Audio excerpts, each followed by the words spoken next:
اعوذ باللہ من الشیطان الرجیم بسم اللہ الرحمن الرحیم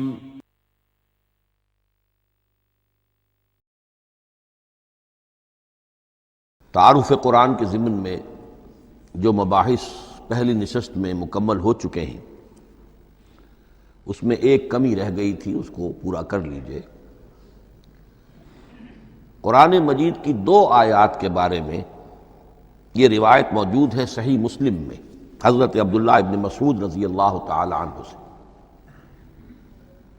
کہ سورہ بقرہ کی آخری 2 آیات حضور کو شب معراج میں عطا ہوئی ہیں۔ وہ زمین پر نازل نہیں ہوئیں بلکہ حضور نے آسمان پر پہنچ کر ان کو حاصل کیا ہے۔ یہ امت کے لیے شب معراج کے تحفے کے طور پر یہ 2 آیتیں، آمن الرسول بما انزل الیہ من ربہ والمؤمنون کل آمن باللہ وملائکتہ وکتبہ ورسلہ لا نفرق بین احد من رسلہ وقالوا سمعنا واطعنا غفرانک ربنا والیک المصیر۔ پھر آخری آیت جس میں طویل ترین دعا ہے۔ یہ 2 آیات جو ہیں مستثنیٰ کر لیجئے تو باقی جو ہے قرآن مجید وہ پھر پورا حجاز میں زمین پر نازل ہوا ہے محمد الرسول اللہ صلی اللہ علیہ وسلم کے قلب مبارک پر۔ اب جو اگلی بحث ہے اس تعارف قرآن کے ضمن میں، قرآن کی زبان کون سی ہے؟ یہ سب جانتے ہیں عربی زبان ہے، لیکن کون سی عربی؟ عربی کوئی ایک نہیں ہے۔ جیسا کہ آپ کو معلوم ہے کہ ایک زبان ہوتی ہے، پھر اس کے ڈائلیکٹس ہوتے ہیں۔ پنجابی زبان کے نہ معلوم کتنے ڈائلیکٹس ہیں، بنگلہ زبان کے نہ معلوم کتنے ڈائلیکٹس ہیں، پشتوں کے کتنے ڈائلیکٹس ہیں۔ عربی زبان کے اس وقت پورے عالم عرب کے اعتبار سے تو دیکھیے تو ہر ملک کا جو ہے اپنا لہجہ ہے اور ان کے اپنے انداز ہے۔ تو خود نزول قرآن کے وقت بھی پورے جزیرہ نمائے عرب میں کوئی ایک زبان نہیں تھی، زبان ایک تھی لیکن اس کے لہجے مختلف تھے، الفاظ مختلف تھے۔ تو یہ جان لیجئے کہ قرآن نازل ہوا ہے حجاز کے بادیہ نشینوں کی زبان میں۔ وہ اصل عربی زبان حجازی قوم سمجھتی تھی، شہری زبان نہیں، دیہاتی زبان۔ یعنی کہ شہروں میں دوسرے ملکوں کے لوگ آتے جاتے رہتے تھے، خاص طور پر مکہ مکرمہ جو ہے وہ تو چونکہ ایک بہت بڑا تجارتی مرکز تھا۔ لإلاف قریش ایلافہم رحلۃ الشتاء والصیف فلیعبدوا رب ھذا البیت۔ ان کے قافلے جاتے تھے، آتے تھے، دوسرے تاجر بھی آتے تھے، تو ظاہر بات ہے کہ شہروں کے اندر تو پھر زبان جو ہے وہ مکسڈ ہو جاتی ہے، خالص نہیں رہتی۔ یہی وجہ ہے کہ قریش کے جو شریف گھرانے تھے، اونچے گھرانے تھے، وہ اپنے بچوں کو صحرا میں بھیج دیتے تھے کہ ان کی پرورش وہاں ہو، وہاں وہ خالص عربی زبان سیکھیں، ان کی زبان جو ہے پولیوٹڈ نہ ہو۔ تو بادیہ نشین حجاز کے، نجد کے نہیں، حجاز کے بادیہ نشین، ان کی زبان میں قرآن نازل ہوا ہے۔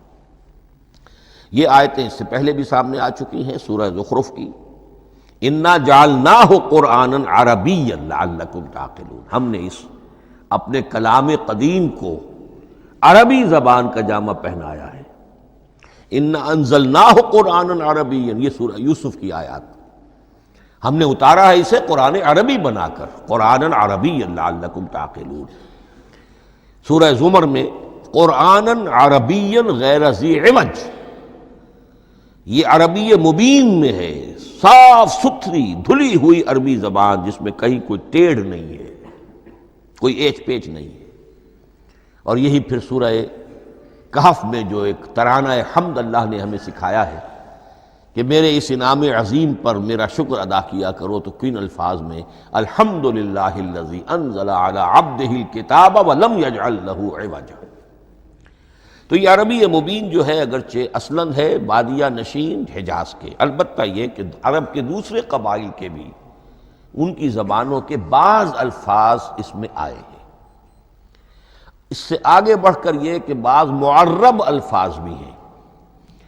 ہندی زبان کا کوئی لفظ اس نے عربی کا جامہ پہن لیا، فارسی زبان کا کوئی لفظ اس نے عربی کا جامہ پہن، وہ بھی قرآن میں بعض ہیں، استثناءات ہیں۔ یہ جیسے سنگ گل، یہ فارسی زبان کا لفظ ہے، سنگ گل، وہ سجیل بن کر قرآن مجید میں آ گیا ہے۔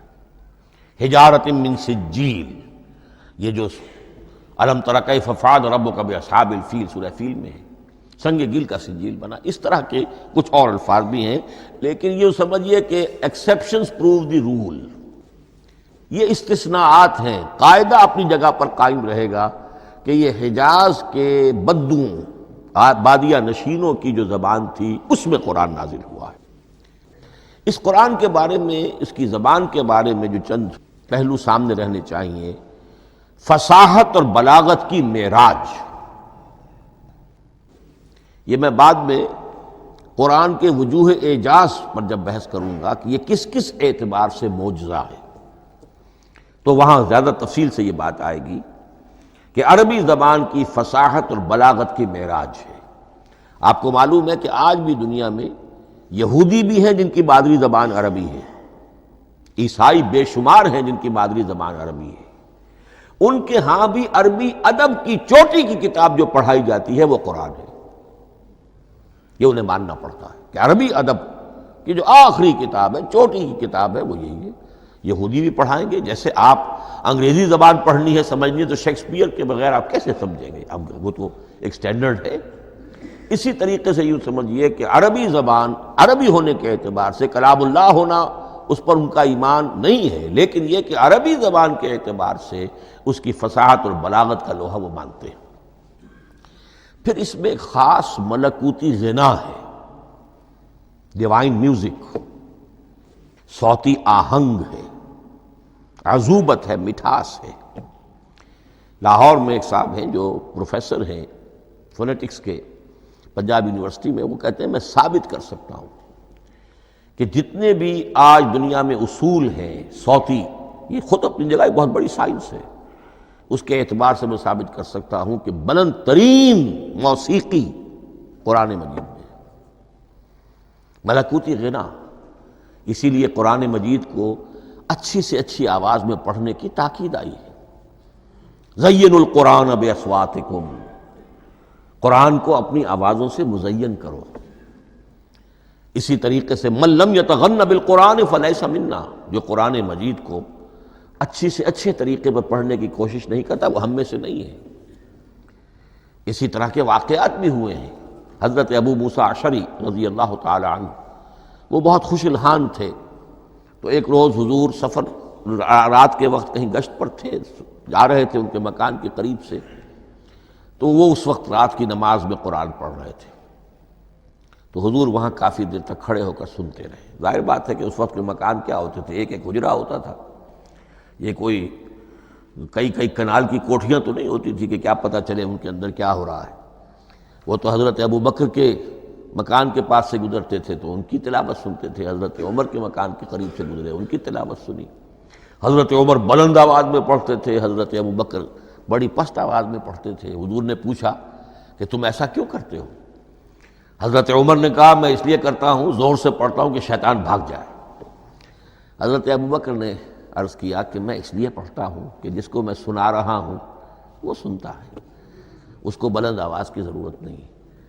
حضور نے کہا کہ ابو بکر تم ذرا اونچی کر لو آواز، اور عمر تم ذرا پست کر لو، ایوریج میں لے آؤ۔ تو بہرحال یہ معاملہ حضور کا صحابہ کے ساتھ ہوتا تھا۔ تو ابو موسیٰ اشعری رضی اللہ تعالی عنہ کی جب قرأت آپ نے سنی تو اگلے روز جب ملاقات ہوئی فجر میں، تو آپ نے تحسین فرمائی ان الفاظ میں، یا ابا موسیٰ انک قد اوتیت مزمارا من مزامیر آل داود، اے ابو موسیٰ تمہیں تو اللہ نے آل داؤد کے سازوں میں سے ایک ساز عطا کیا ہے، یعنی حضرت داؤد کے گلے میں جو ساز تھا، خوش الحانی تھی، ان کی آواز نہایت خوبصورت تھی۔ تو اسی طریقے سے اب وہاں کوئی مزمار سے مراد وہ نہیں ہے آلات موسیقی نہیں، گلے میں جو اللہ تعالیٰ نے رکھا ہے۔ تو انک قد اوتیت مزمارا من مزامیر آل داود۔ ایک آخری بات یہ نوٹ کیجئے کہ قرآن مجید کا عظیم ترین احسان ہے عربی زبان پر۔ یہ یوں سمجھیے کہ ایک ستون کی طرح اس زبان کو ٹھہرا دیا ہے، اس کو سٹیبل کیا ہے قرآن مجید۔ آج بھی پوری دنیا میں جسے عرب کہتے ہیں فصیح زبان، لغہ فصحی وہ ایک ہے، وہ قرآن ہی کی ہے۔ زبانیں بدلتی رہتی ہیں۔ اردو 300 سال پہلے کی دکن میں جب شروع ہوئی، وہ آج آپ پڑھ بھی نہیں سکیں گے وہ کیا اردو تھی ولی دکنی کی۔ پھر وہ کیا اس نے روپ بدلے ہیں، اب وہ اردو کس شکل میں ہے، فارسی کن کن شکلوں میں رہی ہے، مختلف انگریزی کتنی شکلیں بدل گئی ہیں، لیکن عربی قائم ہے۔ اس کے لیے جیسے کہ قرآن مجید میں آتا ہے کہ ہم نے پہاڑ زمین میں گاڑ دیے اس کو سٹیبلائز کرنے کے لیے، ان تمید بکم، تمہیں لے کر زمین ایک طرف کو جھک نہ جائے۔ تو جس طرح یہ پہاڑ جو ہیں سٹیبلائزنگ ایفیکٹ رکھتے ہیں اس زمین کے لیے، اسی طریقے سے قرآن سٹیبلائزر ہے عربی زبان کا۔ اس کے اندر جو ایک ٹھہراؤ اور جماؤ پیدا کیا ہے، یہ قرآن مجید کا احسان عظیم ہے۔ To be continued. Thanks for watching Islamic Movement YouTube channel. Don't forget to subscribe my channel and like my videos.